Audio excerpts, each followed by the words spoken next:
नमस्कार. मी आज तुम्हाला कोबीचे मंचुरियन करून दाखवणार किंवा पकोडे म्हणा. खूप क्रिस्पी होतात, वरून आतून एकदम मऊसर. खूप छान लागतात. हे रेसिपी बघा. आता त्यासाठी मी क्रश केलेला म्हणजे ह्या चॉपरनं मी तुकडे करून बारीक करून घेतलेला आहे. मीडियम केला आहे, एकदम बारीक पण नाही. तुमच्याकडे चॉपर असा नसेल तर मग तुम्ही असं किसणीवर किसू शकता. तुम्ही असं मोठ्या बाजूनं किसायचं. ह्या पद्धतीने मी करून घेतलेला आहे. तर हा किती झाला आहे बघू आता. तर कपाने मोजून घेते मी. तुम्ही घरातल्या कोणत्याही एका वाटीने किंवा कपाने, बाऊलने, कशानेही मोजून घेऊ शकता. 4 बाऊल, 3 बाऊल, 2 झाले, 3 झाले आणि हे चौथा. तर ह्यामध्ये मी आता 2 टेबलस्पून किसलेलं बीट घालणार आहे. ह्याला कलर येण्यासाठी मी बीट घातलेला आहे आणि बीट खायला पण हेल्दी आहे. मी कलर कोणता वापरणार नाही म्हणून हे बीट वापरलेलं आहे. त्यामध्ये आता मी अर्धा टीस्पून हळद घालून घेते. 1 टीस्पून मीठ घालून घेते. थोडं कमीच घातलेलं आहे कारण सोया सॉस वापरणार आहे, त्यामध्ये पण मीठ असतं. 1 टीस्पून लाल तिखट घातलेलं आहे. तुम्ही कोणतेही लाल तिखट वापरू शकता. 1 टेबलस्पून मी आलं लसूण पेस्ट घातलेली आहे आणि 1 चमचा हा टेबलस्पून एवढाच आहे सोया सॉस घातला आहे. तर आता हे सर्व जिन्नस मी एकत्र एकजीव करून घेणार आहे. हे चमच्याने थोडं आधी करते, नंतर मी हाताने करून घेते.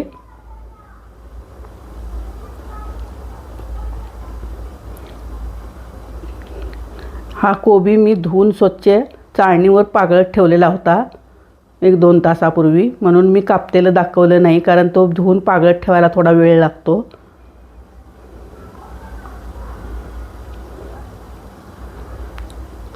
किसणीनं मोठ्या किसलं तरी चालतो किंवा तुम्हाला बारीक कट करा येत असेल तर बारीक कट केला तरी पण चालतो. मी काय एकदम बारीक केलेला नाही आहे. चॉपरमध्ये तुकडे टाकून थोडा थोडा. तर आता ह्यामध्ये मी 2 मिनटं बाजूला ठेवलेलं मी पीठ घ्यायचं होतं म्हणून.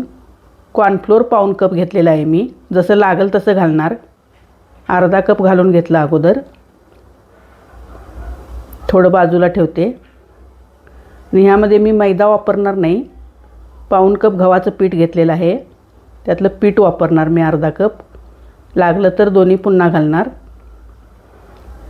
बघून घ्यायचं अगोदर कालवून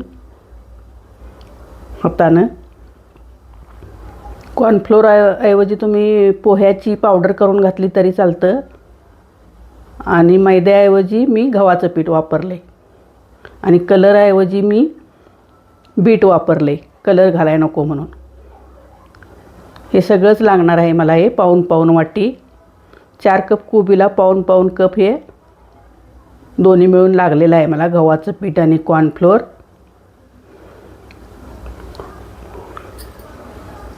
ह्याचा गोळा करून घेते आता मऊसर थोडा. एकदम घट्ट नाही करायचा कारण ते मग जास्तच घट्ट होतील.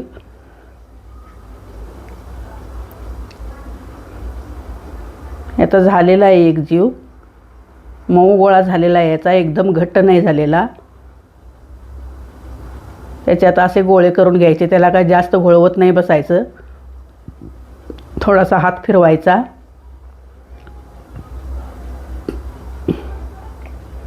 एक 7-8 गोळे करून घेते आणि तेवढेच तळून दाखवते तुम्हाला. असे हाताने करून घेतले. हाताला थोडासा तेलाचा थेंब लावला तरी पण चालतं. कढईमध्ये मी तेल तापत ठेवलेलं आहे.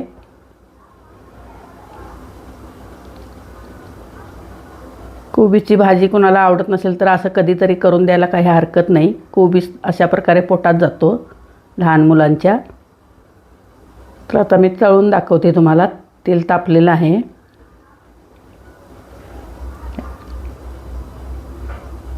एकदम 10-12 घातले तरी चालतं.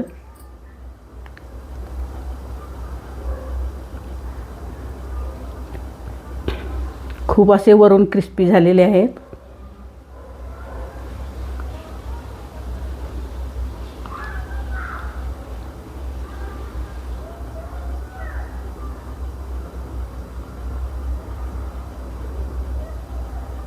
थोडंसं भाजलं की मग त्याला झारा लावायचा. थोडं भाजू द्यायचं अगोदर. एक 5 मिनटं तरी भाजावे लागतात हे. घालते वेळी मोठा गॅस ठेवायचा. नंतर थोडा कमी ह्याच्यावर भाजलं तर चांगलं भाजतात ते. वेळ लागला तरी पण ते चांगलं वरून क्रिस्पी आतून असे मऊ मस्त होतात ते. बघू शकता तुम्ही किती छान दिसतात. मी चांगले भाजून घेणार याला.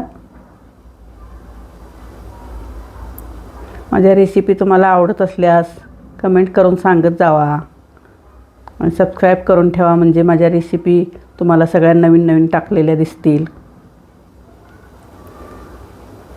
मी नवीन नवीन रेसिपी घेऊन येत आहे तुमच्यासाठी. झालेले आहेत आता हे काढून घेते. एकदम कुरकुरीत झालेले आहेत हे.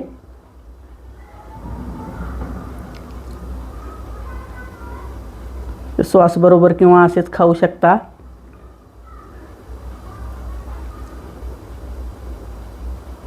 तर दुसरे घालून घेते.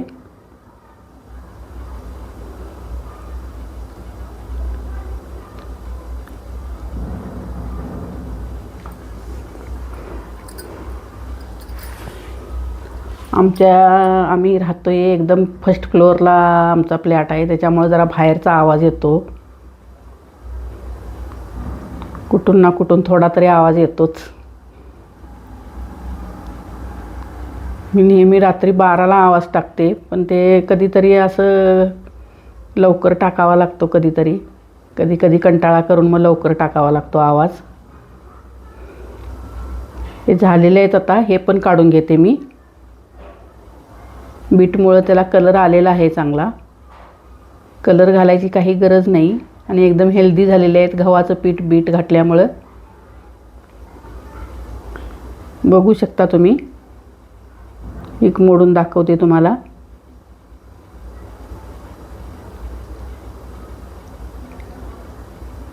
खूप असे छान झालेले आहेत.